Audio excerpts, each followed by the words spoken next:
সবাইকে সালাম এবং শুভেচ্ছা জানাচ্ছি। আপনারা কি আমাকে শুনতে পাচ্ছেন? কাইন্ডলি যদি জানান তাহলে আমি কন্টিনিউ করব।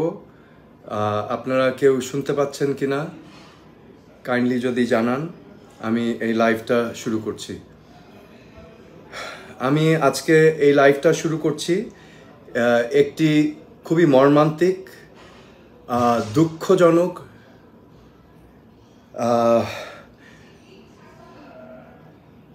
যেটা আমি ভাষায় প্রকাশ করতে পারবো না এমন একটি হত্যাকাণ্ড নিয়ে, যেটা শুধু বাংলাদেশের ইতিহাসে না, পৃথিবীর ইতিহাসে বিরল। আমি আজকে বিডিআর হত্যাকাণ্ড, যেটা 2009 সালের 25শে ফেব্রুয়ারি ঘটেছিল, আজকে আমি সেই বিষয়ে দুই একটা কথা আপনাদের সামনে তুলে ধরব। একটি সংবাদ সম্মেলনের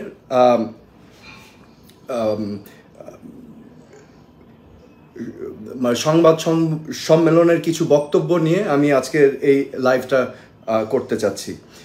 আপনারা জানেন যে 25শে ফেব্রুয়ারি 2009 সালে আমাদের বাংলাদেশ সেনাবাহিনীর উজ্জ্বল নক্ষত্র, বীর অফিসার বৃন্দ, যারা আমাদের বাংলাদেশের সম্বল ছিলেন, যারা বিচক্ষণ ছিলেন, যারা তুখোর আর্মি অফিসার ছিলেন এবং বাংলাদেশ আর্মির সেনাবাহিনীর মেরুদণ্ড ছিলেন, সেই 57 জন বীর অফিসারকে আমরা হারিয়েছি এবং আরও কিছু সিভিলিয়ান ওই দিন নিহত হয়েছিলেন। তো এই জঘন্যতম হত্যাকাণ্ডের নিয়ে আজকে আমি এই লাইভটা করছি। গতকাল আমি লক্ষ্য করেছি, খুব আশ্চর্য হয়ে গিয়েছি আসলে আমি যখন এই প্রেস কনফারেন্সটা দেখেছি। গতকাল একটা প্রেস কনফারেন্স হয়েছিল মেজর জেনারেল অবসরপ্রাপ্ত মতিনের নেতৃত্বে। সেই প্রেস কনফারেন্সে ওনারা তুলে ধরেছিলেন বিডিআর হত্যাকাণ্ডের নানা দিকগুলো। তারা যেই তদন্ত করেছিল সেটার বেশ কিছু দিক তারা তুলে ধরেছিলেন।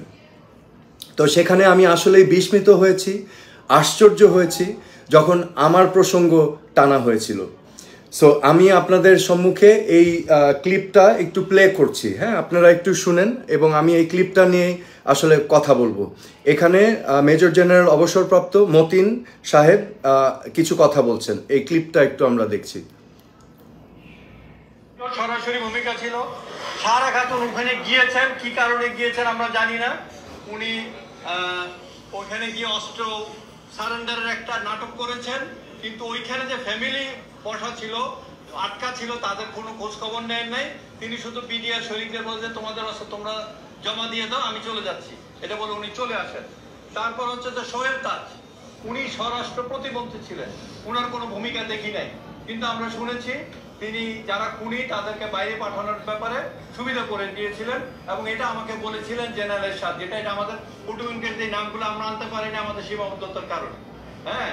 এবং জেনারেল এরশাদ আমাকে বলেছেন, আমি জানি কারা কারা এই প্লেনে করে খুনিদেরকে বাইরে পাঠানোর ব্যবস্থা করেছে। তারপরে আচ্ছা, তো আমরা এখানে স্পষ্টভাবে শুনলাম যে উনি বললেন যে সোহেল তাজ সে সময় স্বরাষ্ট্র প্রতিমন্ত্রী ছিলেন এবং তাদের ইনভেস্টিগেশনে আমার সম্পৃক্ততা থাকার কোনো তথ্য, কোনো এভিডেন্স তারা পাননি। কিন্তু উনি আবার পরবর্তী সেন্টেন্সে বললেন যে উনি শুনেছেন জেনারেল এরশাদের কাছ থেকে, যেটাকে বলা হয় হিয়ারসে এভিডেন্স। তিনি শুনেছেন, যেটা এভিডেন্স না, সরি, এটা হিয়ারসে, যে জেনারেল এরশাদের কাছ থেকে শুনেছেন যে আমি নাকি এখানে পলায়নের জন্য ব্যবস্থা করে দিয়েছি, এবং জেনারেল এরশাদ শুনেছেন অন্য জায়গা থেকে। তার মানে হিয়ারসের উপর হিয়ারসে।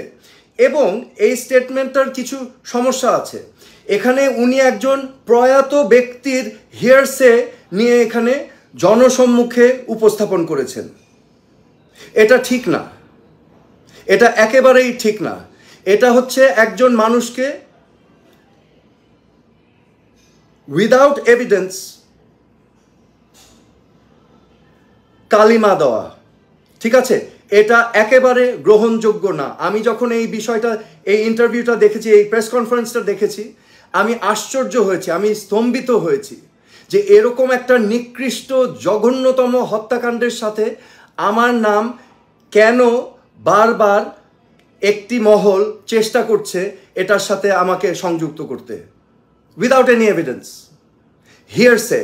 তো আজকে আমি মনে করি যে এই কথাবার্তাগুলোর কারণে আমার পরিবার, আমার শহীদ পিতা তাজউদ্দিন আহমেদ বাংলাদেশের প্রথম প্রধানমন্ত্রী ছিলেন, আমাদের মহান মুক্তিযুদ্ধের নেতৃত্ব দিয়েছেন, আমার মা সৈয়দা জোহরা তাজউদ্দিন আজীবন বাংলাদেশের মানুষের জন্য নিজের জীবন উৎসর্গ করেছেন, গণতন্ত্রের জন্য, মানুষের জন্য কাজ করেছেন।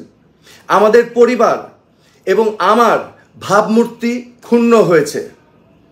আজকে আমি মনে করি এই ধরনের ইরেসপন্সিবল কথাবার্তা থেকে আমরা বিরত থাকব এবং আমি জেনারেল মতিন অবসরপ্রাপ্ত, ওনাকে আমি রিকোয়েস্ট করব, আন্তরিকভাবে অনুরোধ জানাবো যে আজকে এই কথাগুলোর মধ্যে দিয়ে আমার ক্যারেক্টার, আমার চরিত্র, আমার ব্যাকগ্রাউন্ডে যেই ক্ষতি হয়েছে, আপনাদের দায়িত্ব সেই ক্ষতিটাকে আপনারা কিভাবে ক্ষতি সাধন করবেন এটা এখন আপনাদের দায়িত্ব।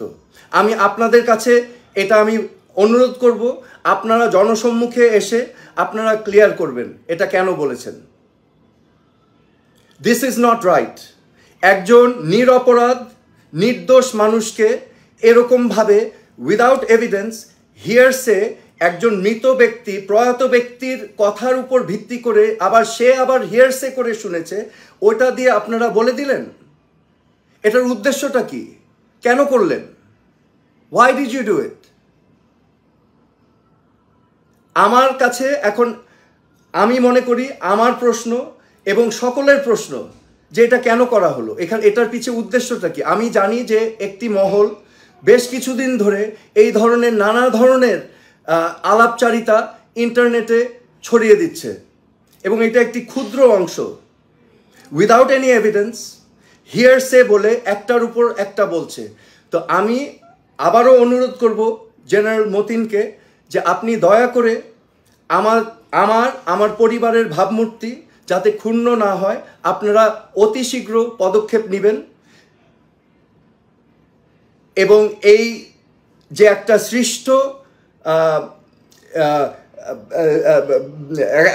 সৃষ্ট যে কাল্পনিক একটি তথ্য আপনারা উপস্থাপন করলেন, এটাতে যে ক্ষতি হলো সেই ক্ষতি সাধন করার কল্পে আপনারা যথাযথ ব্যবস্থা গ্রহণ করবেন, সেটাই আপনাদের কাছ থেকে আমি কামনা করছি আজকে। এবং আমি পরিশেষে বলতে চাই, আজকে এই বক্তব্যের শেষে আমি আপনাদেরকে সুস্পষ্টভাবে বলতে চাই, আমি বারবার বলে এসেছি আমি এই বিডিআরের হত্যাকাণ্ডের সঠিক তদন্ত চাই এবং সঠিক ঘটনা যেন উদ্ঘাটন হয় সেটা আমিও চাই।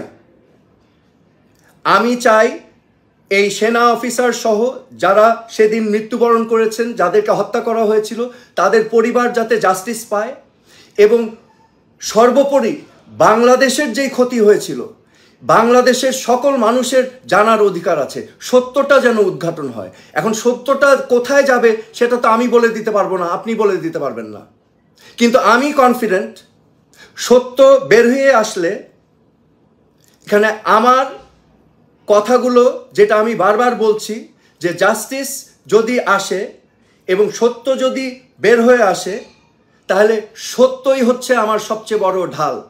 আমি ভয় পাই না, কারণ সত্যই হচ্ছে আমার ঢাল এবং আমি চাই সত্যটা বের হয়ে আসুক, এই ফ্যামিলিগুলো যাতে তারা জাস্টিস পায় এবং বাংলাদেশ যাতে জানতে পারে আসল ঘটনাটা কি। কারণ সেনাবাহিনীর মেরুদণ্ড ভেঙে দেওয়া হয়েছিল সেদিন। এরকম ঘটনা যেন বাংলাদেশে আর কোনোদিনও না ঘটে, সেজন্য আমাদের এটার সঠিক তদন্ত, সঠিক বিচার প্রয়োজন। তো আমি আর কথা বাড়াবো না, আপনারা সবাই ভালো থাকবেন, সুস্থ থাকবেন, আমার জন্য দোয়া করবেন। আমি সারা জীবন আমার আম্মার একটা উপদেশ ফলো করেছি যে সোহেল, তুমি সবসময় সত্যর পথে থাকবে। সত্য অনেক সময় কঠিন, কিন্তু সত্য কিন্তু চিরস্থায়ী হয় এবং সত্যই হবে তোমার হাতিয়ার, সত্যই হবে তোমার ঢাল। এবং আমি আমার মায়ের সেই কথাটা অনুধাবন করে অনুসরণ করেছি সারা জীবন, এবং আমি ভবিষ্যতেও করে যাব। আপনারা সবাই দোয়া করবেন আমার জন্য।